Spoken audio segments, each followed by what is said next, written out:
Napaka-ironic ng buhay, ano?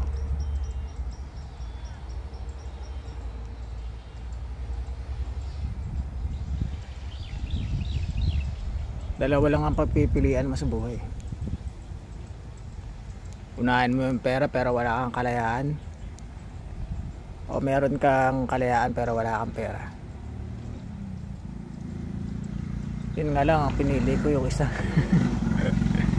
Meron akong kalayaan na gawin ng kagaya nito, magpunta sa mga tahimik na lugar, pero wala akong pera. Kung meron mo akong pera, sapat lang para makasurvive.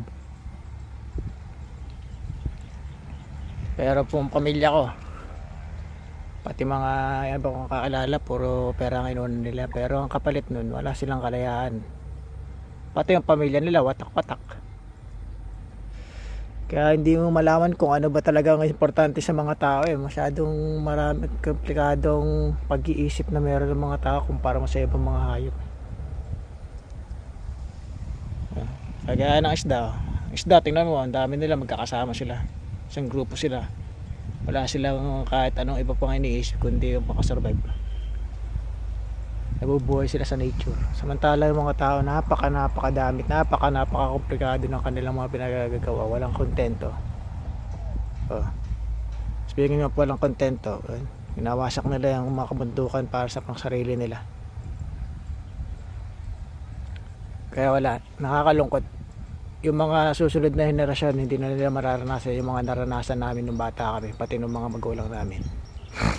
Mawawalan na sila ng kalayaan mag-isip, magdesisyon, gumawa ng paraan.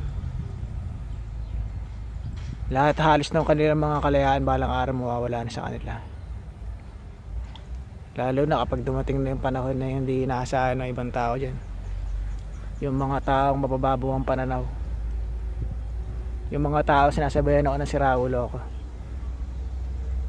Pero sa bandang huli, ano? Yan, puro yan ang inuunan ng mga tao ngayon, eh. Magwasak ng kung ano-anong bagay, ano, yung crane na yan. Magwasak ng kalikasan, yan lang ang mga talaga sa kanila. Pera.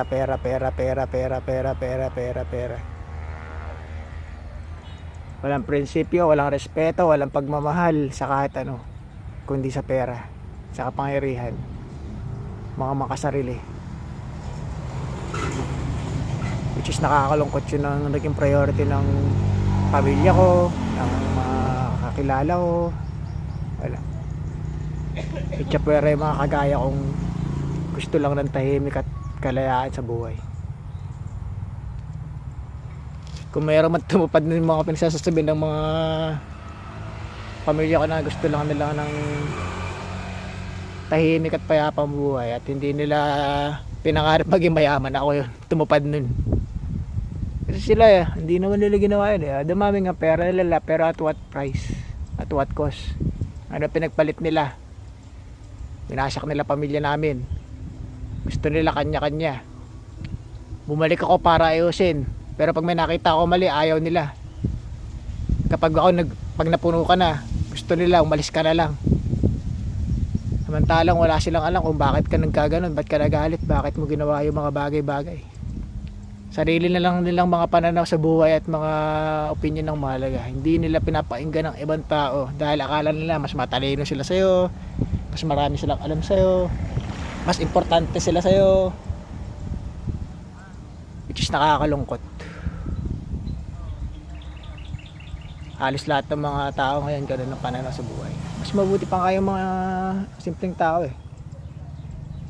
Yung mga nakikita ko dito sa bukid, kahit ganong kahirap at kaya payak ng buhay, okay sila, magkakasama sila, magkakaisa sila, hindi sila nag-aaway. Normal na pagtatalo lang, diskusyon lang, wala sila yung ego. Hindi importante sa kanila yung ego, kasi mas importante sa kanila masustentuhan nila pamilya nila, magkakasama sila. Hindi kagaya pag nagkaroon ka na napakaraming bagay sa buhay mo, pero lahat mawawala sa prinsipyo mo, respeto mo, pagmamahal mo, wala. Baka hanggang kamatayan, wala, hindi na siguro maayos ang pamilya ko talaga. Gumawa ko yung makakaya ko. Pinagmumukha pa nila ako si Raulo, baliw. Well, in fact, sila naman ang nagpasimula ng mga mental disorder ko eh. Sila ang nagpasimula ng aking, kung meron man ako side, sila ang nagbigay nun sa akin. Magkakasahid na ako kapag pinupulunan nila ako sa mga kanilang pinagagagawa na hindi na nila napapasin na meron sila nagagawang mali. Dahil nga masyado silang self-centered eh. Sinasabi nilang ako narcissist. Hindi man lang nila nakita yung sarili nila. Naging narcissist ako dahil sa kanila. Tapos sila mismo, hindi nila nagtataka sila kung bakit ganun. Pero nakita ko din naman sa ngayon eh. Kaya wala. Nasa na yung mga kaibigan nila, makakakilala nila. Ng mga kamag-anak namin. Kung paano sila ituring, itrato. Hindi ko naman sila masisisi kasi ganun nang ginawa ng mga kakilala at kamag-anak ko sa kanila eh. Binaliwala sila at ininsulto rin sila, kaya ganun na rin sila makitrato. Kaya dami na lang kaming pamilya. Walang kakalungkot. Ganito ang buhay ng mga tao sa ngayon, mga miserable. Swerte ng mga magulang ko na sulit pa nila buhay nila. Pagdating ng paghuhukom, hindi na sila makakaranas nun. Mga normal na parusa na lang mararanasan nila, hindi nila mararanasan yung mas mabibigat pa.